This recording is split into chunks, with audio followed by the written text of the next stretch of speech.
Oh boy, I've got a video for you today. This is going to be an interesting story about what happened when I was 25. And if you've seen my previous video on my tour of heaven and hell, that also happened when I was 25. So for some reason, 25 was kind of like a big year for me. Definitely about 2 decades older now, but that was a big time. And so, anyways, what was interesting is kind of before the year 2002 began, and it was really the year 2002 that was huge. But before it began, I was at a New Year's Eve party, and it kind of turned midnight. Everybody's celebrating. I went outside. I looked at the moon. I remember it being full. I can't say if it was full or not, but in my mind it was full. And I asked the moon, I said, "Moon, what's in store for me?" And I heard this kind of silent reply, like an inner voice, not an audible hallucination, but kind of an inner voice saying, "This is the year of your deliverance." And so that was very interesting. And so I kind of took that as the year of my deliverance. And I was hosting a poetry reading at the time, and it had gotten very popular. And I was writing a lot of poems too. And one of my poems was something like this. It was like, "You think postmodernism unraveled us for nothing? You think Nietzsche's God died in vain?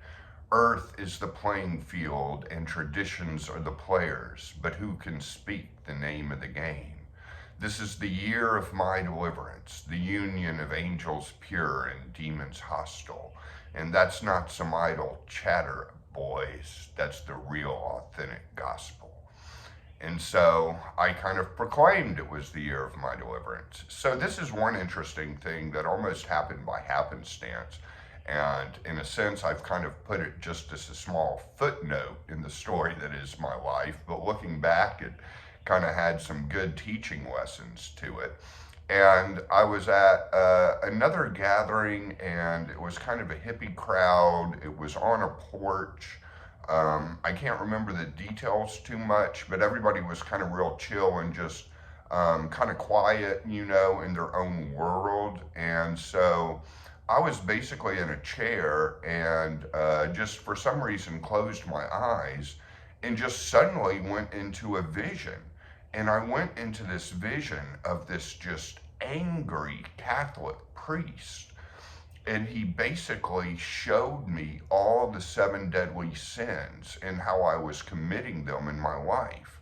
And with each sin, he drove a nail into a cross. I was on a cross all of a sudden, just like the crucifix behind me, just kind of in the shape of the cross we traditionally associate with Christianity. And with each deadly sin that he showed me that I was committing, he drove another nail in. And then he would preview my life like a movie of my life. And you're committing this sin, and this is how. A snapshot, and then drove another nail in. And he went through all seven deadly sins, showing me how I was committing all of them. And with each one nailing a nail into the cross. And I got tired of this. I got tired of this vision. This was dark. This was angry. I didn't want to play along. And I was just able to pull myself out of it, back to the porch. Oh gosh, much more friendly here, with this hippie crowd than it was basically having that vision. And the priest was so angry. Now, I don't think any good Catholic priest would do something like that, Generally speaking, priests have the intention of being gentle and graceful with people. So that's kind of hard to imagine an actual Catholic priest doing it. It may have been more of a black magic kind of figure appearing to me, or a kind of maybe like a dark side Catholic priest or something, that did black masses. I don't know. But it didn't seem friendly. It didn't seem like he was helping me. It seemed like he was rubbing it in my face and punishing me. And so, and it could have been a projection or a transference of some other figure in my life or something like that too. But anyways, so that's what happened to me, which was interesting. I had another weird experience with a Catholic priest figure, and this occurred my senior year of high school. I was about 18 at the time, and I had a dream that there was this best selling author who was a Catholic priest. And basically, I had this dream where a whole group of us went, a whole group, like, parents and children, to all get our book signed at this book signing he was doing at a bookstore. And when it came my turn to get the book signed, he looked at me with cold eyes and said, "The time of your death is near, son." And I was pissed, and I just swung at him to punch him, and I punched him, and then I woke up. And so, in a sense, he was right, because 3 years later, I had my Kundalini awakening, which is 2 videos ago, if you haven't seen that. And that occurred when I was at age 21. So a lot of interesting stuff, kind of early years stories. They're easier to share, really, because I'm kind of past them now. I've already processed them. It would be harder to share things that are current, but I can do it in one-on-one sessions.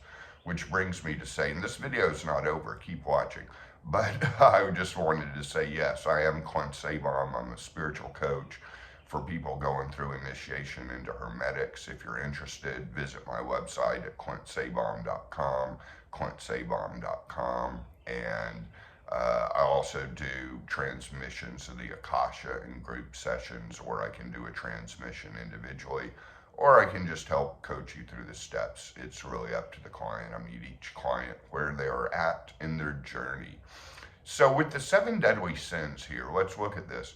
The poet Dante, and I could be getting this all wrong because it's been a year since I read Dante, but this explanation made sense to me once. In the realm of purgatory, which, by the way, mythologist Joseph Campbell says an analogy of purgatory is reincarnation. So you can just keep imagining yourself getting reincarnated on Earth, and Earth is basically the purgatorial planet. And with each incarnation, you work out all these issues and all this lesson, rather than just staying in purgatory till you work it all out and then go to heaven. So in the realm of purgatory, he kind of ranked the sins from the worst to the least worst, or honestly, you could almost put it from the worst to the best, And so at the very bottom, the 2 worst that Dante put were pride and wrath. Then in the middle, he put envy, sloth, and gluttony. Then at the top, he put avarice and lust. So that's the way he kind of broke it down.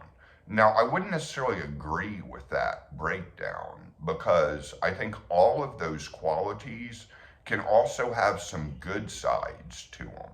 All of those qualities can have some good sides. I mean, obviously, for someone who's deflated, self-questioning, self-doubtful, kind of feeling less than people, a little bit of pride could go a long way, So, I mean, I don't see it as cut and dry as, maybe others would. And Dante may not have seen it as cut and dry either. There could have been some irony there in the way he was doing things. I mean, scholars of Dante will see a whole lot of nuances. I know in high school we're kind of taught like the traditional simple view of it, but actual scholars of Dante see all sorts of paradoxes and nuances in his Divine Comedy. So, yeah, and with the 7 deadly sins, I think it's subjective. I think it's really where you're at and what's best to work on. And frankly, I like Franz Barden's system better of character traits and the way he kind of puts it in Initiation into Hermetics. I think that's much more practical. And I think that kind of works as a guide with the kind of black and white mirror. I think that works a whole lot better than just, this kind of hard knocks, Christian sledgehammer view. And I don't know, maybe that sledgehammer vibe was in the priest that was nailing me to the cross on each of those things. But it's kind of interesting. I came out of that vision and kind of shook it off and kind of just didn't make too much of it, you know. Maybe it was in the back of my mind, but yeah, I don't know. I mean, the priest seemed like a verbally abusive person, really. Like, you're too full of yourself. I'll show you how you have the seven deadly sins. I mean, it was almost like a kind of shaming thing, really. I mean, it's just some nasty stuff. I mean, and it was true. I mean, I think that's what made it so nasty, is it was true. I mean, he was showing me parts of my life where I actually was committing those sins. And that was but not doing it in like the kind office of a therapist, doing it like just hardcore nailing me to a cross. And as far as the cross goes, I think that the cross and the resurrection that we hear that Jesus Christ went through, I think that's a great metaphor that basically, and that's not to say Jesus going through it was a metaphor, but I just think that's a great model for us to use in our own kind of transformative experience of death and rebirth, of,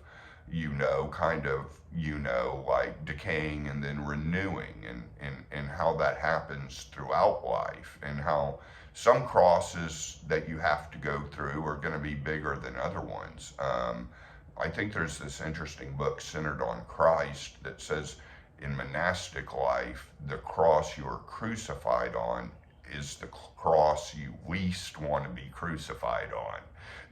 The thing that finally gets you, where you're going through the dark night of the soul, is the thing that's, the thing that you want least.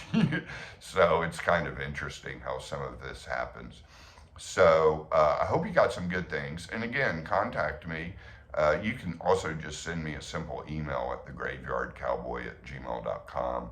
And we'll have some more videos, and next week's going to be another episode from my 25th year. So, telling stories here on my channel now. Many blessings to all of you.